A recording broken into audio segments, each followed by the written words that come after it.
ठीक है, शुरू करते हैं। हेलो एवरीवन, सभी को फिर से गुड इवनिंग। और जैसा आप सभी को पता है, आज से एक नया चैप्टर स्टार्ट कर रहे हैं हम लोग, चैप्टर नंबर 8 आपके क्लास 10th के मैथ्स का। इसमें आपको क्या पढ़ना, त्रिकोणमिति यानी ट्रिगोनोमेट्री। तो देखते हैं इसमें क्या क्या बेसिक कंसेप्ट हमें पता होना चाहिए ताकि एग्जाम में सारे क्वेश्चन सॉल्व हो जाएं। काफी इंपॉर्टेंट चैप्टर है आपके एग्जाम पॉइंट ऑफ व्यू से। तो पोल में आप लोग आंसर कर ही रहे हो, सभी बच्चे आंसर कीजिएगा ताकि बढ़िया सा आपका फुल रिपोर्ट बने। तो आते हैं सबसे पहले कि त्रिकोणमिति है क्या, ट्रिगोनोमेट्री क्या है, इसका वर्ड का मतलब क्या है। देखो, त्रिकोणमिति अगर मैं वर्ड को देखो, अगर शब्द को देखो, तो चाहे हिंदी में देखो चाहे इंग्लिश में देखो, तो हिंदी में क्या है, त्रिकोणमिति, है ना। त्रि मतलब तीन, कोण मतलब एंगल, मिति मतलब मापना।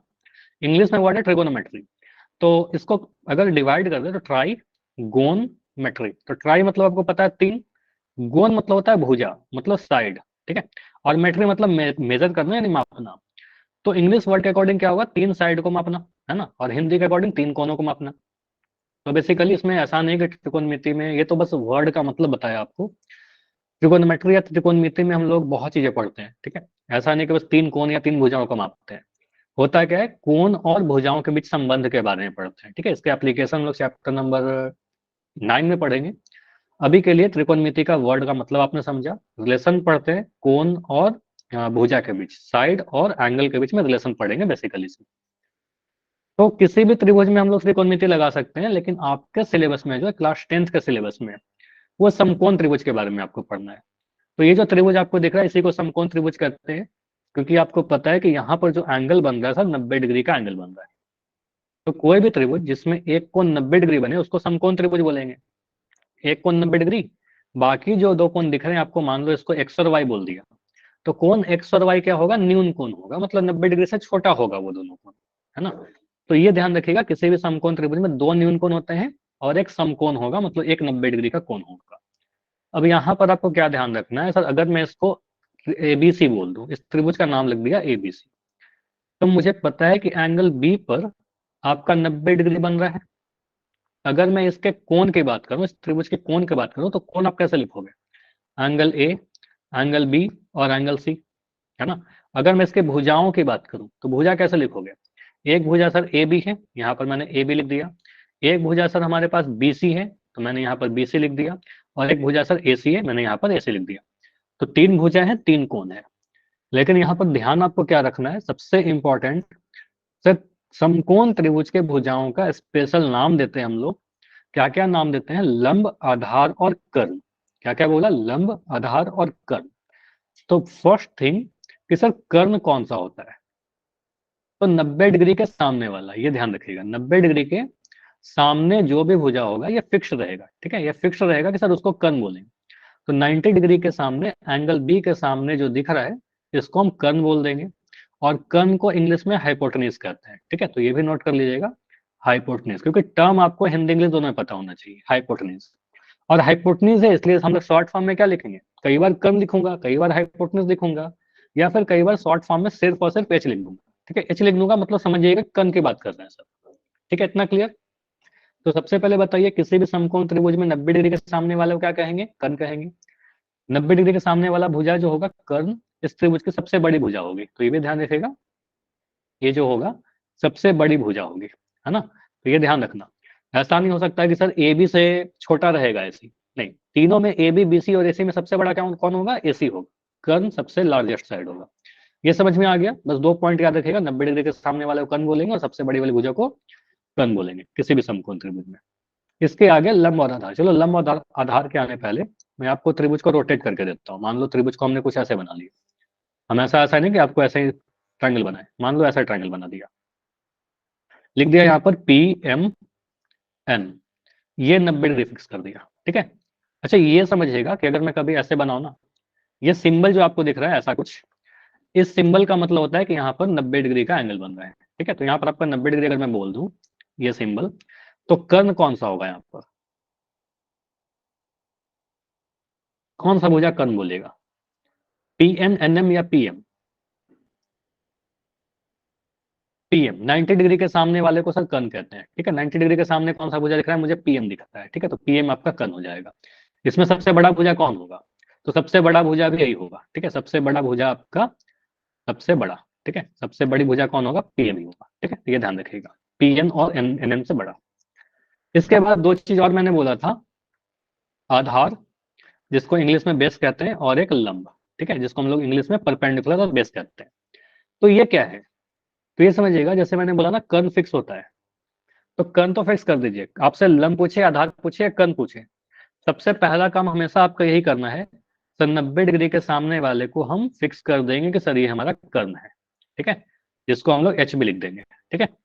उसके आगे अब लंब और आधार, जब भी लंब और आधार बात करोगे या आधार और लंब बात करोगे, तो पहले मैं लंब लिखूंगा, ठीक है, लंब को परपेंडिकुलर कहते हैं, और शॉर्ट फॉर्म में इसको पी से रिप्रेजेंट कर देते हैं, ठीक है, पी से लिख दूंगा मतलब परपेंडिकुलर। तो यह फिक्स नहीं होता, वो डिपेंड करता है कि आप किस कोण की बात कर रहे हो, ठीक है, किस एंगल की बात कर रहे हो ना, यहाँ पर ये नहीं बोल सकते सर बीसी लंब होगा, मुझे बताना पड़ेगा मैं कौन से कोण की बात कर रहा हूँ। तो अगर मैं कोण ए की बात कर रहा हूँ, देखिए मैं बोलूं अगर एंगल ए के लिए, ये आपको बताना पड़ेगा कि आप कौन से एंगल की बात कर रहे हो। तो एंगल ए के लिए बात करूं, तो किसी भी कोण को हम थीटा से रिप्रेजेंट करते हैं, ठीक है, ये थीटा होता है, बस एक लिखने का तरीका है, किसी भी कोण को थीटा लिख देंगे। तो एंगल ए पर अगर आप थीटा बना लीजिएगा, कोण ए के लिए बात कर रहे हैं तो कोण ए पर थीटा बना लेंगे, तो इस थीटा के सामने जो भी भुजा होगा, इस थीटा के सामने उसी को लंब बोल देंगे, तो ये आपका लंब हो जाएगा और लंब को पी लिख देंगे। तो आप कहोगे सर कोण ए के लिए एंगल ए के सामने, है ना, के सामने कहने का मतलब क्या हो, सम्मुख, ठीक है, के सामने वाला भुजा, के सामने की भुजा ऐसे भी लिख सकते हो, एंगल ए के सामने की भुजा जो होगी वही लंब होगा, ठीक है। तो लंब क्या हो जाएगा, अच्छा यहाँ पर ऐसे लिख दो, बेटर होगा कि आप इस तरीके से नोट कर लो। लंब क्या होगा आपका सर, एंगल ए के सम्मुख या सामने, ठीक है, जो भुजा है। तो एंगल ए के सामने कौन सा है आपका, BC, ठीक है। अब मैं बोलूं कि आप मुझे आधार बताइए इस त्रिभुज में, एंगल ए के लिए आधार बताइए। तो एंगल ए के लिए आधार क्या होगा, लंब और कर्ण आप जैसे ही लिख दोगे तो जो बच गया वही आधार रहेगा, तो यहाँ पर आप आधार लिख दो कि सर जो बच गया वो आधार रहेगा, इसको बी लिख देंगे, ठीक है। तो कहेंगे सर आधार क्या हो गया, एंगल ए के साथ, ठीक है, एंगल ए के साथ जो बना हुआ है ना कर्ण को छोड़कर, तो वही, तो एंगल ए के साथ कौन सा है आपका, बी ए है, तो लिख देंगे सर यहाँ पर क्या, बी ए, बी ए लिखे चाहे ए भी लिखिए कोई फर्क नहीं पड़ेगा, है ना। तो लंब क्या है आपका, यहाँ पर आपको सर लंब है आपका BC, आधार है आपका बी, और कर्ण तो आपका, अगर मैं बोलूँ कर्ण, तो कर्ण कौन सा है, कर्ण तो आपका CA फिक्स ही था, ये तो फिक्स रहेगा, कर्ण हमेशा फिक्स रहेगा, लेकिन आधार और लंब बताना पड़ेगा किस कोण की बात कर रहे हो, ठीक है। तो थीटा के सामने क्या रहेगा, लंब, ठीक है, थीटा के सामने मतलब थीटा के सम्मुख, और के साथ जब बोलूँ ना, कई बार आपका बोलेगा एंगल ए के साथ, या एंगल ए के साथ हम ऐसे लिखते हैं संलग्न, एडजेसेंट लिखते हैं, ठीक है। तो संलग्न कहने का मतलब लगा हुआ, है ना, तो ये भी देखेगा लगा हुआ भुजा को आधार बोलेंगे, ठीक। चलो तो यहाँ पर मैं फिगर थोड़ा और रोटेट कर रहा हूँ, रोटेट नहीं कर रहा हूँ, मान लो इसको मैं नाम ऐसे दे दूँ, सेम नाम लिख रहा हूँ ABC, जैसे पीछे लिखा था ना ABC, बिल्कुल उसी तरीके से। लेकिन इस बार मैं बोल रहा हूँ कि अब मैं क्या कर रहा हूँ, कोण C पर थीटा बना दिया, थीटा कहाँ बनाया, कोण C पर। अब मैं बोल रहा हूँ कि मुझे बताइए कर्ण कौन सा होगा, सबसे पहले तो कर्ण बताइए, AB BC या फिर AC, ठीक है। तो पता था कर्ण तो फिक्स होता है, 90 डिग्री के सामने वाले को हमेशा ही आप कर्ण बोलिएगा, ठीक है। तो कर्ण आपका कौन सा हो गया, आपका AC हो गया, ओके। उसके बाद मैं बोलूंगा थीटा जहां पर भी है, तो एंगल C की बात करो ना, एंगल C के लिए, अब एंगल C के लिए अगर मैं आपसे पूछूं कि आप मुझे लंब बताइए, लंब कौन सा होगा, लंब कहने का मतलब क्या, P बताइए, परपेंडिकुलर, ठीक है, ऐसे भी लिख सकते हैं कई बार, P बताइए, बी, अब थीटा के सामने देख लीजिए, ठीक है, थीटा के सामने क्या होगा, लंब होगा, हमेशा ये लिखना है, ठीक है, लंब यानी पी, तो लंब क्या हो गया आपका, BA हो गया इस बार, ठीक है, थीटा के सामने, नीचे वाला हमेशा आधार नहीं होगा, तो ये समझ में आ रहा है, नीचे वाला हमेशा आधार नहीं होगा। अब यहाँ पर क्या बोलेगा, सर BA तो हमारा आ गया, अब आप यहाँ पर आधार बताइए, बी, तो जो बच गया भुजा उसको आधार बोल दो, हमेशा कर्ण लंब छोड़ करके जो बच गया उसको आप आधार बोल दीजिए। देखो यहाँ पर नीचे में आधार नहीं आया, ठीक है, ये बेस है, तो बेस क्या आ गया, BC आ गया, क्लियर। तो एंगल सी के लिए अगर हम देखें, तो एंगल सी के लिए क्या हो गया, एंगल सी को थीटा बोला तो लंब नीचे आ गया और आधार आपका यहाँ पर खड़ा हो गया, ठीक है, क्लियर है इतना। चलिए, तो इस त्रिभुज में अगर मैं बोलूं सबसे पहले तो देखो, मैं कुछ भी पूछूं आपसे, सबसे पहले कर्ण डिसाइड करिएगा। तो कौन पी के लिए बोला जाए चाहे कौन आर के लिए बोला जाए, अगर मैं बोलूं कौन पी और आर के लिए, कर्ण कौन सा है सबसे लास्ट में जो लिख रखा है, कर्ण कौन सा है बताइए। 90 डिग्री के सामने वाला कर्ण होगा। ठीक है, फिक्स कर दिया सर, कर्ण तो हमेशा किसी कोण के लिए पूछेगा, मैं यही बोलूंगा, कर्ण यानी एच। ठीक है, तो ये हो गया आपका पी आर, त्रिभुज का सबसे बड़ा वाला भुजा यही रहा होगा। उसके बाद मैं देखता हूँ कुछ कोण की आप बात कर रहे हो, कोण पी के लिए, तो कोण पी के लिए लंब कहां पर होगा, कोण पी के सम्मुख, कोण पी के लिए लंब कोण पी के सम्मुख होगा। तो जब भी बोला सम्मुख भी कई बार बोल देगा आपसे, ठीक है, तो सम्मुख भुजा मतलब सामने, सामने वाला लंब होगा सम्मुख सामने, तो कोण पी के सामने। तो कोण पी के सामने तो मुझे क्या दिख रहा है, क्यू आर दिख रहा है, मैं लिख दूंगा क्यू आर। ठीक है, क्यू आर या फिर आर क्यू, हाँ आर क्यू भी लिखोगे सही है, आर क्यू लिखे चाहे क्यू आर लिखे, बात से ना। उसके बाद मैं लिखूं कि कोण पी के लिए आधार बताइए, आधार मतलब के साथ वाला, मतलब संलग्न भी लिखेगा इसको कई बार, संलग्न भुजा भी कहते हैं, संलग्न मतलब लगा हुआ।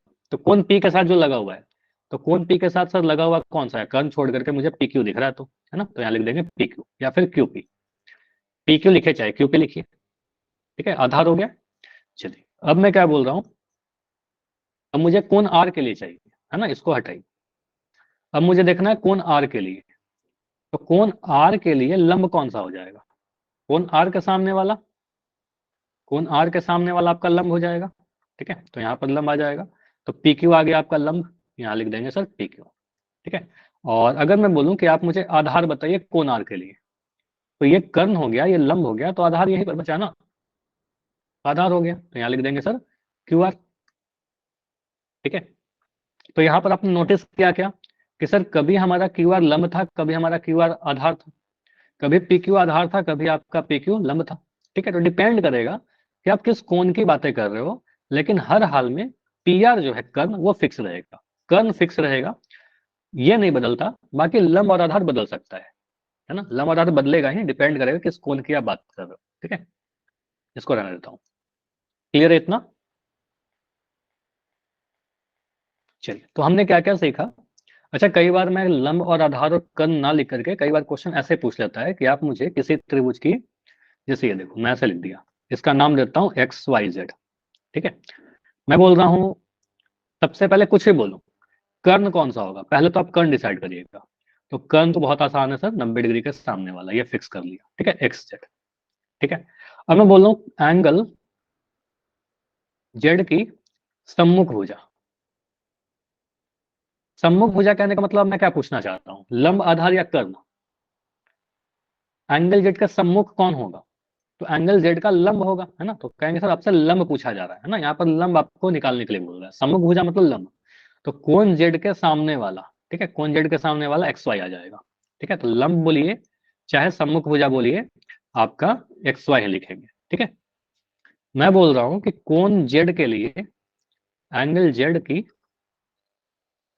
संलग्न भुजा, ऐसा लिख देगा कई बार कंफ्यूज करने के लिए। ठीक है, संलग्न भुजा, तो संलग्न भुजा कहने का मतलब क्या पूछ रहा है आपसे, आधार पूछ रहा है। ठीक है, आधार यानी बेस, तो आधार कौन सा हो जाएगा, कौन जेड के लिए पूछ रहा हो ना। अब जेड के लिए कहेंगे सर कौन सा बच गया, इसको तो आपने लंब बोल दिया था, अभी देखो इसको तो आपने लंब बोल दिया था ना एक्स वाई, तो जो बच गया आधार, है ना, तो जो बच जाएगा आधार, तो आप बस इतना ध्यान रखिएगा कि संलग्न भुजा मतलब आधार और सम्मुख भुजा मतलब लंब, तो आधार क्या हो गया आपका वाई जेड। क्लियर इतना, क्योंकि पूरा ट्रिगोनोमेट्री इसी पे टिका हुआ है कि आप लंब आधार कर्ण को पहचान पा रहे हो कि नहीं पहचान पा रहे हो, यही इंपॉर्टेंट है। उसके बाद यहाँ पर बोल रहा है कौन सी के लिए संलग्न भुजा, बताइए कौन सी के लिए संलग्न भुजा कौन सा होगा, इस कौन सी के लिए संलग्न भुजा मैं देखना चाह रहा हूँ, मतलब संलग्न भुजा करने का मतलब क्या आपसे पूछ रहा है, आधार पूछ रहा है आपसे, तो आप सभी को डिसाइड कर लो, लंब आधार कर्म सब लिख दो। ठीक है, तो आपको पता है मैं कुछ भी पूछूं, ठीक है, आप क्या कितना टाइम लगेगा, 90 डिग्री के सामने सर कर्म होता है। ठीक है, इस कोण सी के सामने वाले को सम्मुख भुजा कहेंगे। ठीक है, कहेंगे सर ये हमारा लंब हो गया। ठीक है, जो बच जाएगा उसको हम आधार बोल देंगे, आधार बोल दिया। ठीक है, तो यहाँ पर आपको आधार कौन सा दिख रहा है, संलग्न भुजा कहने का मतलब आधार, आधार आपका बीसी है। ठीक है, आपसे कुछ भी पूछे आप तीनों ही चीज डिसाइड कर लीजिए। सम्मुख भुजा बोलेगा क्या करिएगा, कौन सी के लिए सम्मुख भुजा, कौन सी के सम्मुख मतलब कौन सी के सामने, ठीक है, ए बी, है ना, तो ए बी हो जाएगा सम्मुख, है ना। और अगर मैं यहाँ बोलूँ कर्ण, कर्ण तो आपको पता है 90 डिग्री के सामने ए सी। क्लियर। अगर इतना समझ में आ गया है तो जल्दी से मुझे यस लिख के बताइए, ठीक है, या वाई लिख के बताइए। कोई भी डाउट है तो बिल्कुल माइक ऑन करके पूछ लो, ठीक है। चलिए, तो क्वेश्चन है आपके लिए, 3 क्वेश्चन है आसान से। पहले तो इस क्वेश्चन में कर्ण बताना है, ठीक है, हाइपोटेन्यूज क्या है। तो बहुत ही सिंपल सा क्वेश्चन है आपके लिए, क्वेश्चन नंबर 1। इस त्रिभुज में कर्ण कौन सा है। देखो 90 डिग्री कहां पर बन रहा है।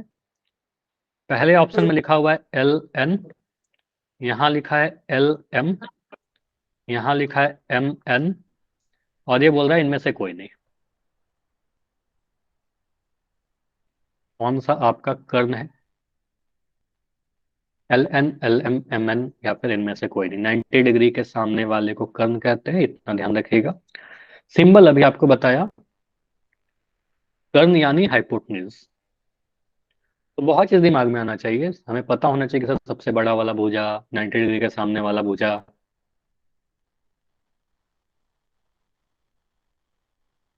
आंसर कीजिए, बहुत कॉमन सा है इसमें, तो क्या ही सॉल्व करोगे, बहुत जल्दी से आपको बस देख के आंसर कर दोगे, ठीक है। लास्ट 20 सेकंड रुकेंगे, 20 सेकंड में इसको एंड करेंगे। इसमें कोई सोल्यूशन नहीं है ना, आप बस देख के आंसर कर दोगे जल्दी से। 15 सेकंड। अभी भी 4 बच्चे हैं क्लास में जिनका आंसर नहीं आया है। बैठे मत रहा करिए, सभी का आंसर आना चाहिए। Last 10 second.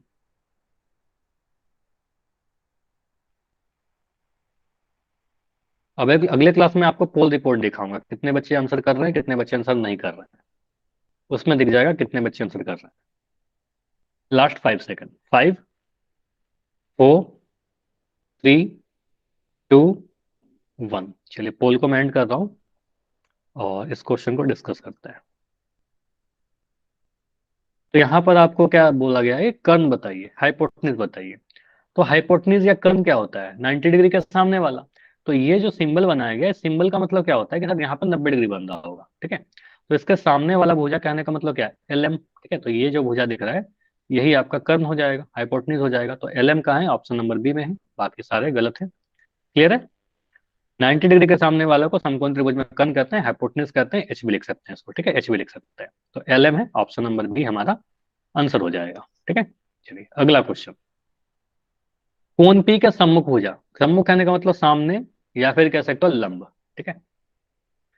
पोल ऑन कर दे रहा हूं, जाकर आंसर कीजिएगा सभी लोग क्वेश्चन नंबर 2 का। तो एंगल पी जो दिख रहा है, एंगल पी के सम्मुख, सम्मुख मतलब सामने, और सम्मुख भुजा का एक और नाम है, सम्मुख भुजा को ही हम लोग लंब कहते हैं, ठीक है। तो एंगल पी के लिए आपको लंब बताना है। पी क्यू होगा, पी आर होगा, या फिर आर क्यू होगा, या इनमें से कोई नहीं। एंगल पी के सामने।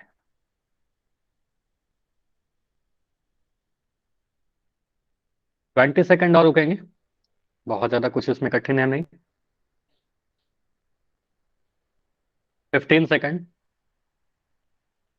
तो ये सारे क्वेश्चन क्यों हैं, ताकि आप लंब आधार कर्ण को पहचान सको, आगे जाकर कुछ गलती ना करो, है ना। आगे जाके साइन कॉस टैन पढ़ेंगे तो उसमें ये तो पहचानना है आपको। 10 सेकंड, लास्ट 10 सेकंड। 3 बच्चों का अभी भी आंसर नहीं आया है। लास्ट 5, 5, 4, 3, 2, 1। चलिए फुल कमेंट कर रहा हूँ, आपका चैट सेक्शन ओपन रहेगा। तो बोल रहा है कोण पी के लिए सम्मुख भुजा, तो कोण पी का सम्मुख मतलब कोण पी के सामने यानी लंब। तो कहेंगे सर इसके सामने तो मुझे आर क्यू दिख रहा है ना, तो आर क्यू जहां पर भी है, या फिर क्यू आर लिख दीजिए तो भी सही, या फिर आर क्यू लिखिए। तो यहाँ पर पी क्यू है, गलत है। पी आर गलत है, आर क्यू यहाँ पर है, तो आर क्यू या क्यू आर हमारा आंसर सही हो जाएगा, ठीक है। तो सम्मुख है, कोण पी के सामने क्यू आर है, ठीक है। चलिए ऑप्शन नंबर सी हमारा इस क्वेश्चन का आंसर है। आगे, इसमें सभी का आंसर था, जितने बच्चों ने किया था बिल्कुल सभी का आंसर सही था। Very good. क्वेश्चन 3। कोण जेड के लिए संलग्न भुजा, कोण जेड के लिए संलग्न भुजा कहने का मतलब क्या हुआ, आपसे आधार पूछा गया इस बार।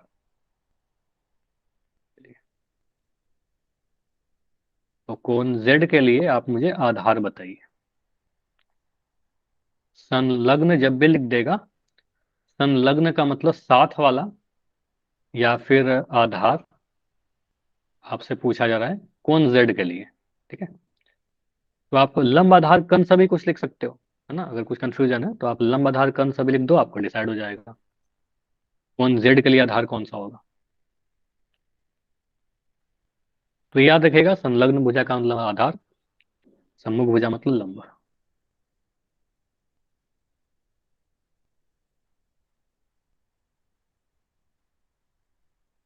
X Z, Y Z, Y X, या फिर इनमें से कोई नहीं। संलग्न भुजा पूछ रहा है कौन जेड के लिए संलग्न भुजा या फिर आधार। आधार हमेशा नीचे नहीं होता है, सबसे पहले चीज ये ध्यान रखिएगा, है ना, क्योंकि त्रिभुज को आप रोटेट भी तो कर सकते हो।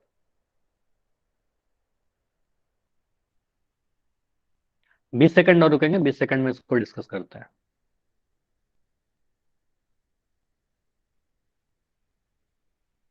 अभी लोग करिए आंसर। 15 सेकंड, 10 सेकंड,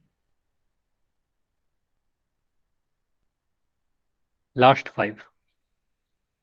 काफी कम आंसर आए पोल में इस बार तो। ऐसा क्यों, इस क्वेश्चन में कोई डाउट हो रहा है क्या। कौन जेड के लिए आप लंब आधार कर्ण सभी कुछ लिख दो, ठीक है, आधार दिख जाएगा। लास्ट 5 सेकंड में करेंगे, 5, 4, 3, 2, 1। चलिए तो पॉइंट करके डिस्कस करते हैं। आपको बोला गया है कौन जेड के लिए, है ना, तो कौन जेड के लिए क्या पूछ रहा है, संलग्न भुजा मतलब आधार पूछ रहा है। तो कौन जेड के लिए क्या करेंगे, कौन जेड के सामने वाले को हम लंब बोल देंगे सर, है ना, यानी सम्मुख भुजा। इस वाई के सामने वाला मतलब 90 डिग्री के सामने वाले को कर्ण बोल देंगे, ठीक है, जो बचेगा उसी को तो आधार बोल देंगे। ठीक है, ये आधार है आपका। तो आधार कौन सा है आपका, वाई जेड, और वाई जेड को ही क्या बोलेंगे, कौन जेड के लिए साथ लगा हुआ है, देखिए, ठीक है, तो कौन जेड के साथ लगा हुआ भुजा कौन सा है, वाई जेड। तो आधार क्या हो गया आपका, वाई जेड भुजा। तो वाई जेड कहाँ है, एक्स जेड है गलत, ये वाई जेड है, ये वाई एक्स है गलत है, ये गलत है। तो वाई जेड हमारा आंसर आ जाएगा ऑप्शन नंबर बी। क्लियर इतना। जिनका गलत हुआ समझ में आया कि वाई एक्स क्यों आंसर गलत हो गया।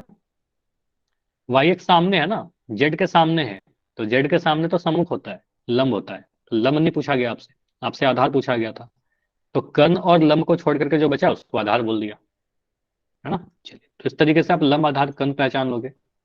इसके बाद एक थ्योरम आपने क्लास 9 में पढ़ा होगा, 10th में भी कई बार यूज किया है, एक बार रिकॉल कर लेते हैं, पाइथागोरस प्रमेय। ठीक है, पाइथागोरस प्रमेय कहाँ पर लगता है, किसी भी समकोण त्रिभुज में लग जाता है। ठीक है, इस ट्रायंगल में लगेगा, समकोण त्रिभुज में, राइट एंगल ट्रायंगल में। राइट एंगल ट्रायंगल में अब तक आपने लंब आधार कर्ण को पहचानना सीख लिया। देखो एक चीज और मैं आपको बताता हूँ कि ठीक है, यहाँ पर तो आपने बोला कि सर लंब आधार कर्ण किसके सामने रहेगा, थीटा के सामने वाले को आप बोल रहे हो लंब, थीटा के साथ लगा हुआ को आधार, 90 डिग्री के सामने वाले को कर्ण। लेकिन अगर मैं कुछ ऐसे बना दूं, एबीसी, अगर मैं कोई भी थीटा फिक्स ना करके ही आपसे पूछूं कर्ण कहाँ पर है, तो आप बोलेगा 90 डिग्री के सामने वाले को कर्ण बोल देंगे। ठीक है, लेकिन मैं कुछ भी नहीं बोलूं आपको, ना ही कोण ए के लिए ना ही कोण सी के लिए थीटा कहीं फिक्स नहीं किया, मैं पूछूं लंब कौन सा है, आधार कौन सा है, तो आप क्या बोलेगा। तो अगर आप थीटा नहीं बता रहे हो कि कहाँ पर है, या अगर आप किसी कोण को फिक्स नहीं कर रहे हो, तो आप किसी को भी लंब किसी को भी आधार ले सकते हो। मतलब ए बी और बी सी में दो भुजा जो बच गए, ठीक है, कर्ण को छोड़ करके जो दो भुजा बच रहा है, उनमें से आप किसी को भी लंब किसी को भी आधार लोगे, कुछ गलत नहीं होगा। ठीक है, लेकिन अपने सुविधा के अनुसार हम लोग क्या करते हैं, नीचे वाले को आधार बोल दिया, क्योंकि हम फिक्स फ्री हैं कुछ भी लेने के लिए, नीचे वाले को आधार ले लिया, और इस वाले को लंब बोल दिया। अच्छा, जरूरी है कि ऐसा करें, जरूरी नहीं है। ठीक है, हो सकता है कि आप लंब नीचे कर लो, आधार ऊपर कर लीजिए, उससे कोई फर्क नहीं पड़ेगा। ठीक है,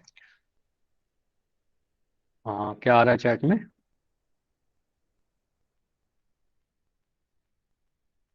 नहीं जी, अभी ये चैप्टर ही कंप्लीट करते हैं, क्योंकि आपका सिलेबस भी कंप्लीट करना जरूरी है। ठीक है, क्योंकि फिर सिलेबस ही कंप्लीट नहीं हो पाएगा फिर तो। लास्ट क्लास में चैप्टर स्टार्ट करना था, लेकिन हो नहीं पाया। ठीक है, तो ये भी करना जरूरी है, क्योंकि फाइनल एग्जाम में तो आएगा ही ना। ठीक है, तो ये भी करना पड़ेगा ही हमें। ठीक है, तो लंब,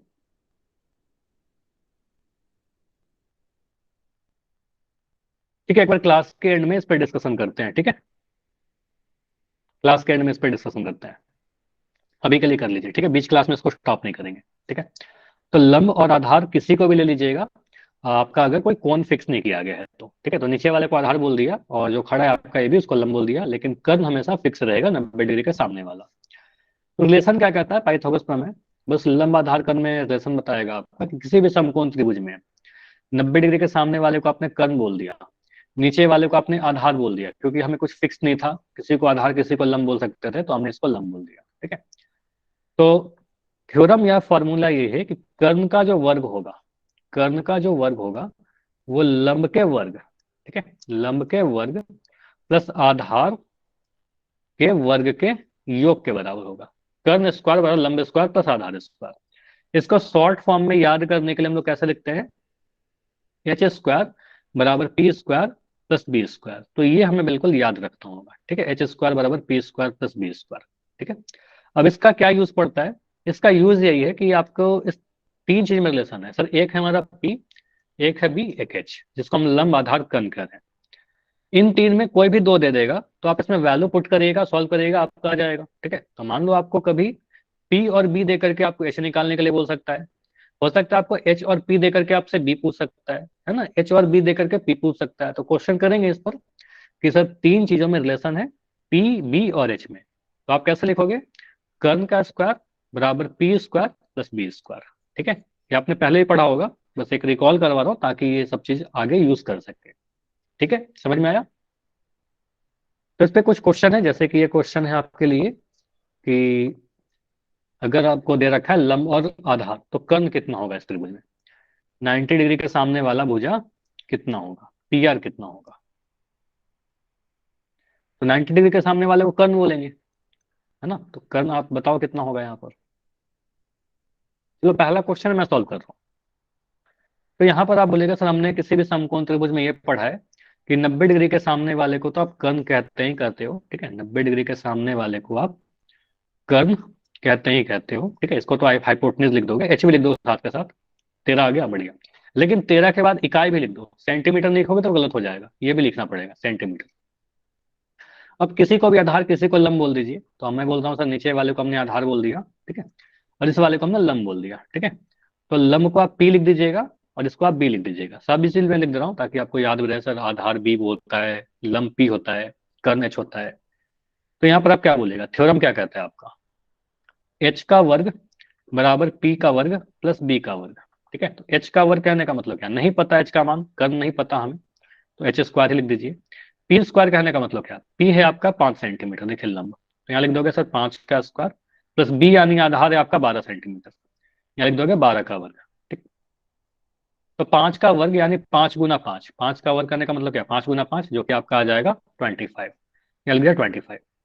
12 का वर्ग याद होना चाहिए, 1 से 26 तक के वर्ग याद होना चाहिए आप सभी को, 1 से लेकर 26 तक।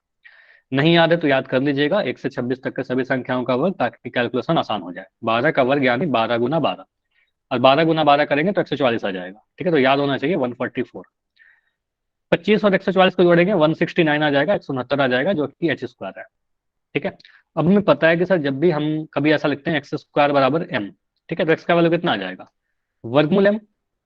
मतलब जब भी आप वर्ग हटाते हो दूसरी तरफ आप वर्गमूल लगा देते हो, ठीक है। तो यहां से आपका सर एच स्क्वायर अगर आपका 169 है तो एच का वैल्यू कितना आ जाएगा, वर्गमूल 169। और वर्गमूल 169 क्या है, आपको पता है 13 का वर्ग होता है 169, ये भी याद होना चाहिए, जैसे 1 से 26 तक के वर्ग याद कर लोगे तो आपको दिख जाएगा सर 13 का वर्ग 169 होता है। तो इसको लिख सकते हैं ना 13 गुना 13, ठीक है। अब 169 में 13 गुना 13 है, तो आपको पता है वर्गमूल का कंसेप्ट, अगर दो बार संख्याओं जोड़ा में है तो एक बार बाहर आ जाएगा। तो एच का वैल्यू कितना आ जाएगा, 13 सेंटीमीटर, यानी कर्ण कितना आ गया, 13 सेंटीमीटर। क्लियर, ये समझ में आया। तो कर्ण आ गया 13 सेंटीमीटर। इसके सॉल्यूशन में मैंने कुछ स्टेप ज्यादा लिखा है, ठीक है, मुझे पता है कुछ स्टेप मैंने ज्यादा लिखा है। आपको अगर याद है, इसको प्रैक्टिस कर रखा है तो स्टेप्स कम कर सकते हैं, है ना। डायरेक्ट आप बोल सकते हो सर एच स्क्वायर अगर 169 है तो एच का वैल्यू 13 हो जाएगा, है ना। तो स्टेप्स कम करके लिखेगा, नंबर नहीं कटेगा, है ना, आप जल्दी से आप आंसर कर सकते हो। चलिए अगला क्वेश्चन है आपके लिए कि इस त्रिभुज में आपको लंब बताना है, ठीक है। तो लंब बताना है तो आप क्या करिएगा, कोण आर पर थीटा फिक्स करिए, क्योंकि इसी के सामने वाला तो लंब होगा, ये आपका यहाँ पर लंब हो जाएगा, ठीक है। जो पी क्यू नहीं पता, बाकी क्यू आर तो मुझे पता ही है, जिसको हम आधार बोल देंगे, ठीक है, ये आधार है आपका। और 90 डिग्री के सामने वाले को क्या बोलेंगे? कर्ण। ये आपका कर्ण है जिसको आप हाइपोटेन्यूज कह रहे हो, और आधार को आप बेस कह रहे हो, और परपेंडिकुलर कह रहे हो लंब को। तो यहाँ बताओ पी क्यू कितना आएगा सॉल्व करने पर? कुछ चीजें मैं बता दूं, 25 का अगर आप वर्ग करोगे तो आपका 625 मिलेगा, और 24 का वर्ग करोगे तो आपको 576 मिलेगा। तो ये याद होना चाहिए। तो एक से 26 तक के वर्ग एकदम याद रखना है। 7 सेंटीमीटर, बहुत बढ़िया। तो यहाँ पर आप सॉल्व करिएगा तो आप फिर से बोलिएगा सर हमारे पास एक पाइथागोरस प्रमेय होता है।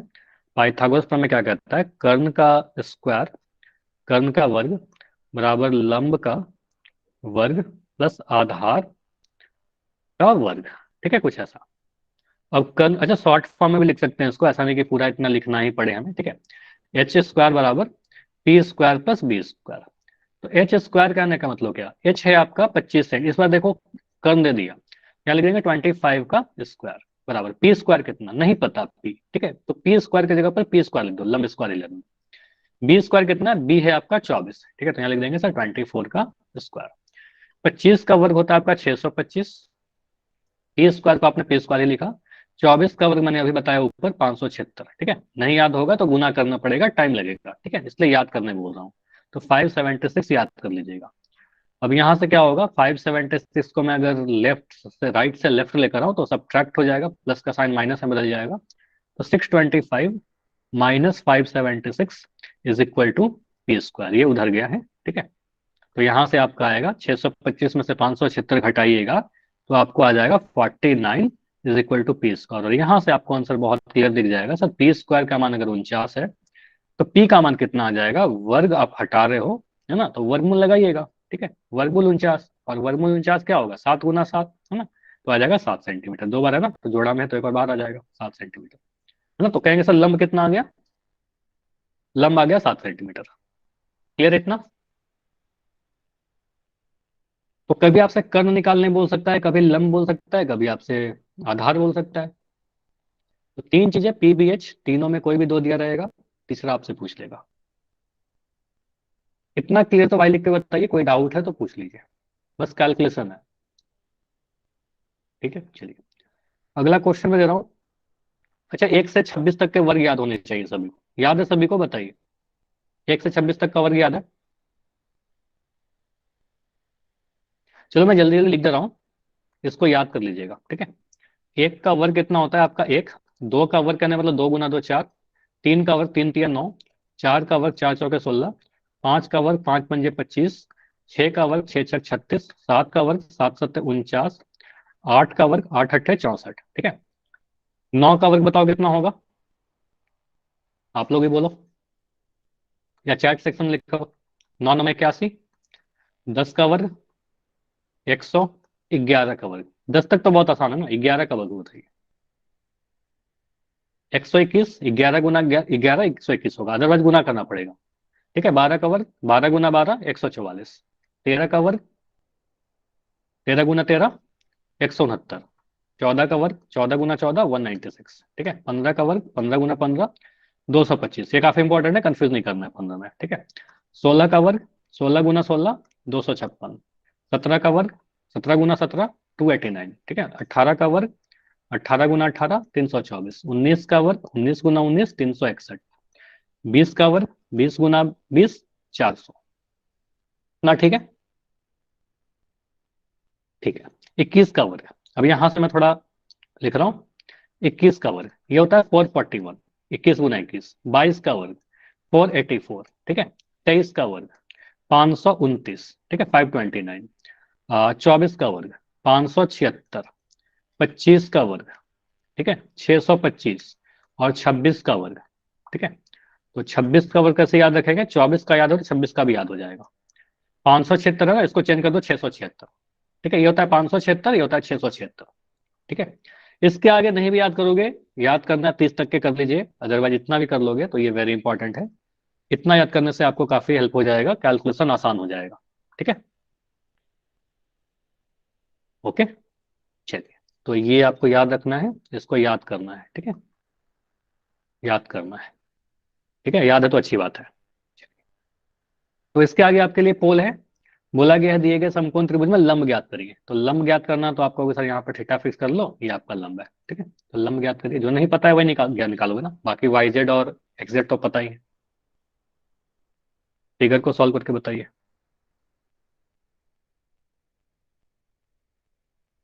पोल ऑन कर रहा हूँ, लेकिन जल्दबाजी मत करना, आराम से टाइम लेकर के सॉल्व करिए।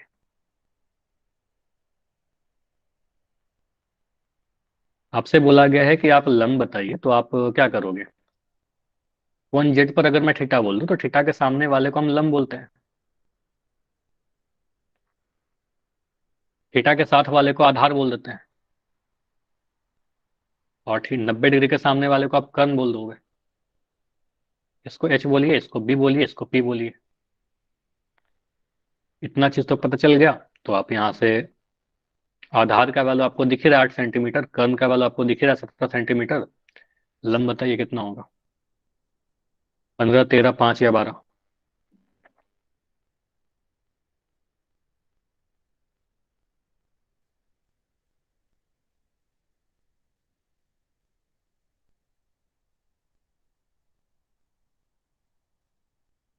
इस समकोण त्रिभुज में एक्स वाई का मान निकालना है, मतलब लंब निकालना है। आप पाइथागोरस प्रमेय लगाइए, लंब स्क्वायर प्लस आधार स्क्वायर बराबर कर्ण स्क्वायर, या फिर कर्ण स्क्वायर बराबर लंब स्क्वायर प्लस आधार स्क्वायर।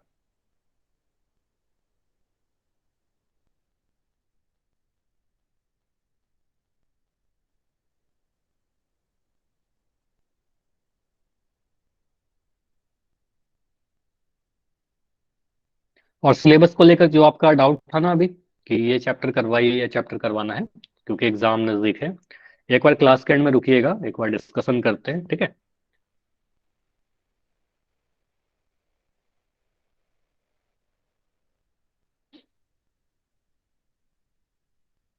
30 सेकंड और रुकेंगे, 30 सेकंड्स।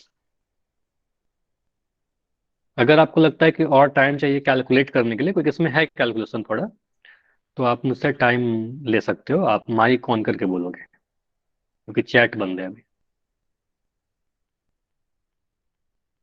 25 सेकंड्स।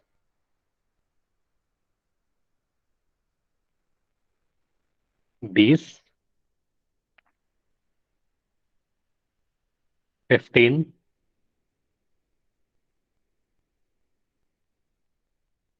10।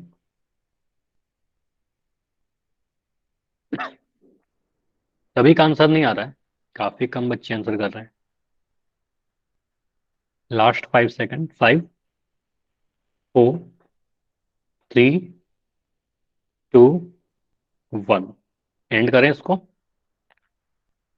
चलो, तो इसको एंड कर रहे हैं, किसी को अगर करना है या माइक ऑन करके बोल सकते हो अगर आपको टाइम चाहिए तो। ठीक है, इसको एंड कर रहे हैं, डिस्कस करते हैं कि क्या होगा, कैसे सॉल्व करेंगे। चैट आपका ऑन है। सबसे पहले तो मैं सारी चीज़ों को मिटा रहा हूँ, क्वेश्चन को फिर से समझते हैं कि यहाँ पर करना क्या है। चलो, मैं ऑप्शन को हटा रहा हूँ, हमें ऑप्शन से मतलब नहीं है, आगे जाकर कई बार यूज करेंगे तो ऑप्शन नहीं रहेंगे, ठीक है। तो आपको पता है सर निकालना क्या था, आपको लंब निकालना था। तो 90 डिग्री के सामने वाले को हम कर्ण बोल देंगे, और जो एच से रिप्रेजेंट कर देते हैं। ये जो नीचे में दिख रहा है, क्योंकि हमें कर्ण निकालना है, एक्स वाई निकालना है, तो उसको आप आधार बोल दीजिए, ठीक है, ऐसे भी लिख सकते हैं सर, इसको हमने आधार बोल दिया। तो जेड के सामने वाले को आप यहाँ पर लंब बोल दीजिएगा, ठीक है, जो आप पी बोलते हो, और आधार को आप बी बोलते हो। तो यहाँ से कह सकते हैं सर, एच यानी कर्ण का वैल्यू 17 सेंटीमीटर दे रखा है, बेस यानी आधार का वैल्यू 8 सेंटीमीटर दे रखा है, पी यानी परपेंडिकुलर यानी लंब का वैल्यू आपसे पूछ रहा है। फॉर्मूला आपके पास क्या है, कर्ण का स्क्वायर बराबर लंब स्क्वायर प्लस आधार स्क्वायर, इसमें पुट करिए। तो एच का मान 17 है, 17 का वर्ग बराबर पी स्क्वायर, नहीं पता पी स्क्वायर है, तो बी कितना है 8, तो 8 का स्क्वायर। डायरेक्ट भी लिख सकते थे, 17 का वर्ग कितना, 269, 289, सॉरी, इसको मैं कर रहा हूँ 17 का वर्ग 289 बराबर पी स्क्वायर कितना 15। पी तो नहीं पता ना, पी तो आपका लंब है, पी नहीं पता, ठीक है, तो पी स्क्वायर लिख दिया, प्लस 8 का वर्ग 64, 8 का वर्ग 64। तो 64 को इधर लेकर जाएंगे तो क्या आ जाएगा, 289 minus 64 is equal to P square. तो यहां से आप घटाइए, आपको दिख जाएगा सर 9 में से 4 घटाएंगे तो कितना आएगा, 5। 8 में से 6 घटाएंगे तो 2, और 2, 225 बराबर पी स्क्वायर। तो पी स्क्वायर जो आ रहा है 225 के बराबर आ रहा है। अच्छा, 225 किसी का वर्ग है क्या? 15 का वर्ग है ना? 15 का वर्ग अगर नहीं याद होगा थोड़ा टाइम लगेगा, अदरवाइज यहाँ पर आपको दिख जाएगा, देखिए 15 का वर्ग मैंने बोला 225, ठीक है? तो बिल्कुल आप कहिएगा सर 15 का स्क्वायर है। तो पी कितना होगा? आप ऐसे भी कह सकते हो सर दोनों तरफ वर्ग है, इसको हटा सकते हैं, या पी वर्ग को हटाया तो वर्गमूल ले लिया, ठीक है? तो 225 का वर्गमूल, 225 का वर्गमूल कितना होगा? 15 गुना 15 लिख करके आपको सर एक बार 15 बाहर आ जाएगा, ठीक है? 2 बार था ना तो एक बार बाहर आएगा, ठीक है? जोड़ा में है तो वर्गमूल के अंदर तो एक बार बाहर आ जाएगा। 15 सेंटीमीटर, यानी लंब कितना आ गया आपको? सर इस त्रिभुज का जो लंब है वो 15 सेंटीमीटर है हमारा, ठीक है? जिस भी ऑप्शन में था उसको सही कर लेंगे, तो ऑप्शन नंबर ए में ही था, ठीक है? क्लियर है? कैसे किया, इतना क्लियर? चलिए ठीक है, तो लंब आधार कर्ण में आपको पाइथागोरस थ्योरम इस तरीके से कर लेंगे। अच्छा, एक चीज और ध्यान रखिए, कुछ ट्रिपलेट्स होते हैं, पाइथागोरस ट्रिपलेट, इसको भी आप डायरेक्ट याद कर सकते हो, पाइथागोरस। इससे आपका कैलकुलेशन और आसान होगा और फास्ट हो जाएगा। तो ट्रिपलेट्स क्या होते हैं? जैसे कि अगर आपको पी बी एच का तीनों का सेट आपको याद रखना है, फॉर एग्जाम्पल, ऐसे होने के लिए तो ऐसे अनंत है, अनगिनत है, लेकिन आपको 4 ट्रिपलेट याद रखने हैं। क्या क्या 4 ट्रिपलेट? सर अगर पी और बी आपको दे दिया है ना, तो एच आप क्या लिख दीजिएगा? तो अगर पी या बी, ऐसे में लिख रहा हूं क्योंकि ये फिक्स नहीं रहता, पी और बी, पी या बी, ठीक है? यहां पर आएगा, और एच में इधर लिख दूंगा। तो पी और बी अगर मैं लिख रहा हूँ 3, 4, तो एच क्या आएगा? कर्ण आपका 5 आएगा, कर्ण देखो सबसे बड़ा वाला है, ठीक है? अगर मैं बोल रहा हूँ कि पी है 5, बी है आपका 12, या पी है 12, बी है 5, ठीक है? इस तरीके से 5 12 है तो यहाँ पर 13 आ जाएगा, कर्ण आपका 13 रहेगा, सबसे बड़ा वाला कर्ण। उसके बाद अगर मैं बोल रहा हूँ 6, 8, तो यहाँ पर आएगा आपका 10 कर्ण। यहाँ पर मैं लिख रहा हूँ 8, 15, तो यहाँ आ जाएगा 17। देखो ऐसे ऐसे अनंत हैं, 7 24 25, 9 40 41, 9 12 15, बहुत सारे होते हैं। लेकिन आप इतना भी याद कर लोगे तो आपके एग्जाम में काफी हेल्प हो जाएगा, ठीक है? तो ये काफी हेल्प हो जाएगा कि अगर मेरे पास लंब और आधार सब 3 4 है, तो सबसे बड़ा भुजा कर्ण आपका 5 ही रहेगा। मान लो मैं कहता हूँ कि कोई त्रिभुज है जिसमें मैंने कर्ण दे दिया आपको कि 13 सेंटीमीटर है, ये दे दिया कि ये 12 सेंटीमीटर है, तो आप लंब कितना, ये वाला भुजा कितना बताइएगा? पी क्यू आर में पी क्यू कितना आ जाएगा, बोलिए? 13 12 दिख रहा है ना, तो 13 कर्ण, 12 लंब या आधार, ठीक है? तो 5 आ जाएगा अगला वाला भुजा, तो यहाँ पर 5 आ जाएगा। क्लियर है? 5 12 13 का ट्रिपलेट यूज कर लिया। अगर मैं कोई समकोण त्रिभुज ऐसे बनाऊं, ठीक है? ऐसे यहाँ बोल दिया, मान लो ए बी सी, मैं बोल रहा हूँ ये 17 सेंटीमीटर है, ये 8 सेंटीमीटर है, मुझे बताइए ए बी कितना आएगा? 17 8 वाला पेयर खोजिए। 17 8 कहाँ पर है आपका? कर्ण 17 है, तो कर्ण 17 यहाँ पर, आधार 8 है, तो लंब कितना आ जाएगा? 15 सेंटीमीटर। तो इससे हो जाएगा ना जल्दी, अगर मुझे याद रहेगा तो। सेट, तो ये 4 सेट आपको याद रखना है। पहला सेट 3 4 5, दूसरा सेट 5 12 13, 6 8 10, और 8 15 17। समझ में आया? तो लंब और आधार 3 4 में कुछ रहेगा, कर्ण आपका 4 5 आएगा। लंब और आधार 5 12 में कुछ भी रहेगा, कर्ण आपका 13 आएगा। लंब आधार 6 8 रहेगा तो कर्ण आपका 10 रहेगा। 8 15 रहेगा, 17 रहेगा। इसमें देखो बस गलती क्या नहीं करना है, सावधानी क्या रखना है, जब भी इसको आप यूज करिएगा तो हमेशा ध्यान देना कि सबसे बड़ा वाला भुजा जो है वो सब कर्ण होना चाहिए, ठीक है? ये सबसे बड़ा होना चाहिए, कर्ण सबसे बड़ा होना चाहिए। अगर मैं कभी ऐसा लिख दूं, ये 3 है और ये 4 है, मीटर मीटर, मुझे बताइए क्या नीचे वाला भुजा 5 आएगा? नीचे वाला भुजा 5 आएगा? क्योंकि 3 4 5 हमने देखा ना सेट, 3 4 5 का सेट था। नहीं आएगा, 5 नहीं आएगा। क्यों नहीं आएगा? क्योंकि आपको पता है सर 90, अगर मैं इसको 5 बोल दूं ना, तो आप देख रहे हो सर ये अगर 5 मीटर हो जाएगा तो 90 डिग्री के सामने वाला जो कर्ण है वो छोटा हो जाएगा 5 से, है ना? जबकि हमने देखा कर्ण जो है सबसे बड़ा होना चाहिए, तो इस केस में ये वैलिड नहीं होगा, ठीक है? यहाँ पर 3 4 5 नहीं लगाएंगे, यहाँ पर हम ट्रिपलेट लगा करके सॉल्व करेंगे, ठीक है? इसको सॉल्व करके आंसर कीजिएगा। समझ में आया? जल्दबाजी में नहीं। क्लियर हुआ ये चीज? कि जब भी ट्रिपलेट यूज करेंगे तो हम ये ध्यान देंगे कि सबसे बड़ा वाला भुजा कर्ण ही होना चाहिए। अगर वो नहीं हो रहा है तो उसको आप काट दीजिएगा और फिर ट्रिपलेट मत यूज करिएगा। उस केस में आप सॉल्व करिएगा पाइथागोरस थ्योरम से। क्लियर है इतना चीज? तो एटलीस्ट इतना याद कर लीजिएगा, ठीक है, ट्रिपलेट्स। अभी आते हैं रेशियो पर। तो आपके पास त्रिकोणमितीय अनुपात, आपको कोई ट्रिगोनोमेट्री में क्या है, रेशियो ही पढ़ना है आपको। साइन थीटा कॉस थीटा आपने कई बार सुना होगा। तो वो क्या रेशियो है, किस तरीके से हम लोग यूज करते हैं। तो आपको पता है समकोण त्रिभुज में तीन भुजाएं होती है। तीनों का नाम हमने फिक्स किया है। मान लो यहाँ पर कोण ए पर हमने थीटा बोल दिया, तो 90 डिग्री के सामने वाला कर्ण थीटा के सामने लंब और बच जो गया वो आधार, ठीक है। इन तीनों को, चलो इसको आप थीटा फिक्स कर दीजिए। इन तीनों को आप शॉर्ट फॉर्म में लिखते हो एच, पी और इसको बी। तो कोई तीन चीज है आपके पास, तो इसको आप छह तरीके से अरेंज कर सकते हो। छह तरीके से अरेंज करने का मतलब, अगर मैं इसके अनुपात देखूं। अच्छा, अनुपात का मतलब पता है, जैसे कि अगर मैं बोल रहा हूँ ए और बी का अनुपात, ये भी पहले देख लीजिए, ए और बी का अनुपात में बोल रहा हूँ। तो इसको लिखने का दो तरीका होता है। ए अनुपात बी ऐसे लिखते हैं, और इसी को कहते हैं ए बट्टा बी। ठीक है, तो बस मतलब डिवाइड करना है ए को बी से। अगर बोलो बी और ए का अनुपात तो बी बटा ए लिख देंगे, ठीक है। बी और ए का अनुपात तो बी बटा ए। मैं सी और डी का अनुपात बोलूं तो सी बटा डी। एम और एन का अनुपात बोलूं तो एम बटा एन। तो बस डिवाइड करना है, ठीक है, एम बटा एन अनुपात हो जाएगा। तो यहाँ पर वही है, त्रिकोणमितीय अनुपात की बात करना है। तीन चीजें पी बी और एच। तो छह चीज आप लिख सकते हो, मतलब छह तरीके से अनुपात ले सकते हैं। सर या तो हम पी बटा बी लिख दे, ठीक है, या तो हम बी बटा पी लिख दे, ठीक है, या तो हम बी बटा एच लिख दे, या तो एच बटा बी लिख दे, या तो हम पी बटा एच लिख दे, या एच बटा पी लिख दे। इसके अलावा अगर आप कुछ और लिख सकते हो तो मुझे माइक ऑन करके बताइए कि सर इसके अलावा भी हम एक रेसी और लिख सकते हैं। इसके अलावा कुछ और लिख पाएंगे क्या? इसी छह तरीके से लिख सकते हैं, इसके अलावा और कोई अनुपात नहीं होगा। तो या तो सर पी बटा बी, या तो बी बटा पी, बी बटा एच या फिर एच बटा बी। पी बटा एच बटा एच बटा पी, यही चीज लिख सकते हैं। इन सभी अनुपातों को एक जगह लिख करके मैं सभी को नाम दूंगा। मतलब क्या है कि मान लो ये छह तरीके से सभी का नाम दे दिया कुछ कुछ। अब क्या नाम दिया, देखो यहाँ पर लिख रखा है। जैसे मैं बोल रहा हूँ कि चलो कर्ण को आप थीटा के लिए कर्ण को आप एच बोल दिया, लंब को आपने पी बोला, आधार को आपने बी बोला। तो लंब बटा कर्ण को आप क्या बोलते हो, लंब बटा कर्ण।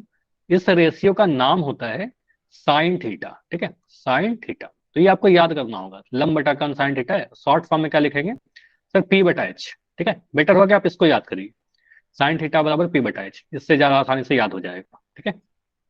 उसके बाद आप क्या बोले सर, कॉस थीटा क्या होता है, आधार बटा कर्ण जो आया। इस रेशियो को, आधार को अगर कर्ण से डिवाइड करिएगा तो इसी को हम लोग कहते हैं कॉस थीटा, जिसको हम लोग शॉर्ट फॉर्म में लिखते हैं बी बटा एच, आधार बटा कर्ण। उसके बाद अगर मैं लंब को आधार से डिवाइड कर दूं, रेशियो दो लंब बटा आधार का, तो कहता है टैन थीटा, ठीक है। टैन थीटा को हम लोग पी बटा बी लिखते हैं, लंब बटा आधार, ठीक है। अब ये तीन रेशियो ही याद करना है मोस्टली। पहले तो मैं ये तीन रेशियो को याद कर लूंगा। उसके बाद क्या बोलेंगे सर, इसी का कुछ उल्टा होता है ना। तो अगर मैं लंब बटा कर्ण को उल्टा कर दूं, मतलब कर्ण बटा लंब कर दूं। उल्टा करने का मतलब क्या, व्युत्क्रम किया, रेसिप्रोकल किया।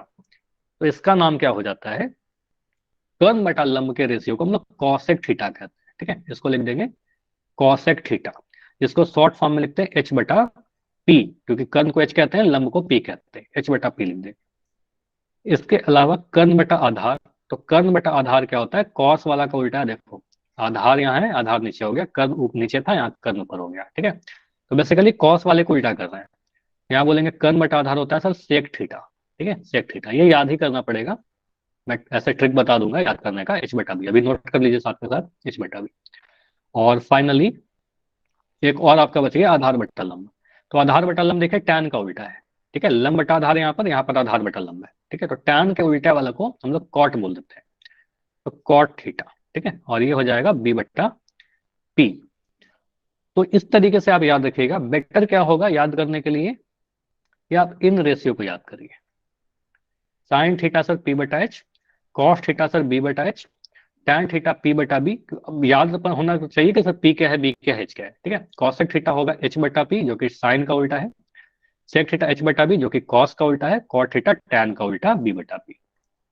इतना याद हो जाएगा सभी से, लिख लिख के याद करिएगा, ठीक है। मान लो फैमिली के छह मेंबर हैं, उन सभी का नाम रख दिया, sine cos tan cosec cot, है ना। ठीक है, तो याद, ये तो ठीक इस तरीके से लिख लिया। एक ट्रिक मैं बताता हूँ जिससे आपको आसानी से याद हो जाएगा। हिंदी मीडियम के बच्चे हो चाहे इंग्लिश मीडियम के बच्चे हो, दो तरीके से आप याद कर सकते हो इसको। देखो, तीन मेन रेशियो है, साइन कॉस टैन। ठीक है, मैं यहाँ पर लिख दूंगा साइन कॉस टैन। क्या लिखा? SCT, बस साइन कॉस टैन। जैसे पोयम याद करते हैं ना, पोयम गाना, उस तरीके से लिख दीजिएगा। पंडित बद्री प्रसाद हर हर बोले। ठीक है, इस तरीके से लिख दिया। अब इसका मतलब बताता हूँ, इधर लिख दे रहा हूँ। अगर आपको हिंदी में याद रखना है, मान लो लंब आधार कर्ण के फॉर्म में, तो फिर से आप लिखेगा सर साइन कॉस टैन, और यहां लिख देना कुछ इस तरीके से, लाल LAL बटा कक्का KKA। ठीक है, अब इसका मतलब क्या हुआ मैं आपको समझा दे रहा हूँ। अगर आपसे बोलता है साइन थीटा बताइए, तो एस के नीचे क्या है? P/H। तो आप लिखेगा सर साइन थीटा क्या होगा? P/H। मतलब कहने का मतलब क्या, हिंदी से देख लो, साइन थीटा क्या है? लंब बटा कर्ण, L बटा की, है ना। तो यहाँ पर लिख देंगे सर क्या है? लंब बटा कर्ण। ठीक है, बेटर यही है PBH वाला। ठीक है, लेकिन आप अगर इससे कंफर्टेबल हो लंब बटा कर्ण से, तो ऐसे भी कर सकते हैं। कॉस थीटा क्या होगा सर? कॉस C के नीचे क्या है? B/H। ठीक है, तो B/H लिख दीजिएगा। कॉस थीटा क्या होगा सर? B/H। और हिंदी में क्या है? आधार, A का मतलब आधार, K का मतलब कर्ण, तो उसको लिख देंगे आधार बटा कर्ण। आधार बटा कर्ण। टैन थीटा क्या है? देखिए यहाँ पर P/B, तो लिख देंगे सर टैन थीटा क्या है आपका? P/B। ठीक है, मतलब कहने का क्या हुआ? लंब बटा आधार, L/A है ना, लंब बटा आधार। यहाँ पर रेशियो आ जाएगा लंब बटा आधार। ठीक। अब ऐसा नहीं कि हमेशा आपको ये याद करना पड़ेगा, इस तरीके से लिख के करेंगे, याद हो जाएगा प्रैक्टिस से। ठीक है, अब इसके बाद उल्टा चलिए। उल्टा कैसे याद रखेंगे? देखो मैं कुछ ट्रिक बता रहा हूँ। यहाँ पर टी है, यहाँ पर टी है। टी वाला एक दूसरे का उल्टा होता है। टी वाला एक दूसरे का उल्टा, टैन कॉट, है ना। तो कहेंगे सर टैन को उल्टा कर दीजिए, कॉट थीटा आपको मिल जाएगा। कॉट थीटा क्या हो जाएगा? P/B का उल्टा, B/P, है ना। मतलब कहने का मतलब क्या? आधार बटा लंब। टैन वाले को उल्टा करना है आपको। ठीक है, उसके बाद कॉसेक किसका उल्टा होगा? देखो S और C का जोड़ा चलता है, तो साइन कॉस तो उल्टा होगा नहीं। तो साइन का उल्टा कौन होगा? जो C से स्टार्ट हो रहा होगा। तो कॉसेक या सेक? कॉसेक, जो C से स्टार्ट हो रहा है ना। तो साइन का उल्टा क्या होगा? Cosec theta. ठीक है, तो साइन और कॉसेक एक दूसरे का रेसिप्रोकल व्युत्क्रम होता है। तो कॉसेक थीटा क्या लिख देंगे सर? H/P, क्योंकि वो P/S था, तो यहाँ पर H/P आ जाएगा। मतलब कहने का मतलब कर्ण बटा लंब। ठीक है, H कहने का मतलब कर्ण, P कहने का मतलब लंब। ठीक है, और फाइनली देखिए टेक थीटा। तो फिर से आपको क्या बोला? S और C का जोड़ा चलेगा, SC। ठीक है, S है यहाँ पर, तो C वाला कौन सा? कॉसेक तो होगा नहीं, कॉट तो टैन का हो गया, तो साइन होगा नहीं क्योंकि SS आ गया, यहाँ पर भी S आ गया, यहाँ भी S आ गया, तो SS वाला नहीं होगा, SC के साथ जाएगा, तो SC। तो कॉस थीटा का उल्टा, तो कॉस है B/H, तो सेक थीटा क्या हो जाएगा आपका? H/B, यानी कर्ण बटा आधार। इतना क्लियर? ये याद हो जाएगा। तो ये ट्रिक बताया ना, पंडित बद्री प्रसाद हर हर बोले या लाल बटा काका, ये तो मैं आपको बस बता रहा हूँ। ठीक है, इस तरीके से याद कर सकते हैं, ऐसा नहीं कि हमेशा इसी को यूज करना है। ठीक है, प्रैक्टिस से ये सारा चीज बिल्कुल कंठस्थ होना चाहिए कि मैं जल्दी से पूछूं, आप जल्दी से बता दीजिए। क्लियर? तो मैं आपसे पूछूं, अब इसको हटा रहा हूँ। आप लोग को सामने अब लिखना है अपने स्क्रीन पर, आप चैट सेक्शन में। मैं पूछूं साइन थीटा, क्या लिखेगा? P/H, B/H, P/H/P क्या आएगा? या हिंदी में या इंग्लिश में, कैसे भी लिख के बताओ। साइन थीटा को डिफाइन कैसे करते हैं? लंब बटा कर्ण, है ना। तो क्या आंसर? P/H। ठीक है, मैं बोलता हूँ कॉट थीटा, बताइए क्या था?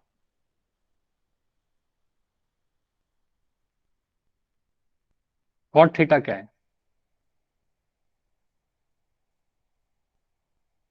नोट किया ना आपने इस कॉपी में? आप सभी ने आधार बटा लंब, हाँ बिल्कुल आधार बटा लंब। अच्छा, A/L नहीं लिखते? देखो यहाँ पर मैंने कभी ये तो लिखा PH BH PB, है ना। A/L कभी नहीं लिखा। A/L लिखना गलत होता है, ठीक, मतलब गलत तो नहीं है, लेकिन कभी यूज नहीं करते हैं, है ना। तो आप या तो लिखो जैसे मैंने लिखा आधार बटा लंब। शॉर्ट में लिखना है तो ऐसे लिख दो। आपको अगर शॉर्ट में लिखना है तो आप ऐसे लिख दीजिएगा सर आधार बटा लंब। ठीक है, ऐसे लिखेंगे। लेकिन ठीक है, चैट सेक्शन में तो लिख सकते हो A/L, क्योंकि चैट में तो आप इतना हिंदी में लिख नहीं पाओगे। तो आपको क्या लिखना है? आधार बटा लंब कहने का मतलब B/P। ठीक है, B/P।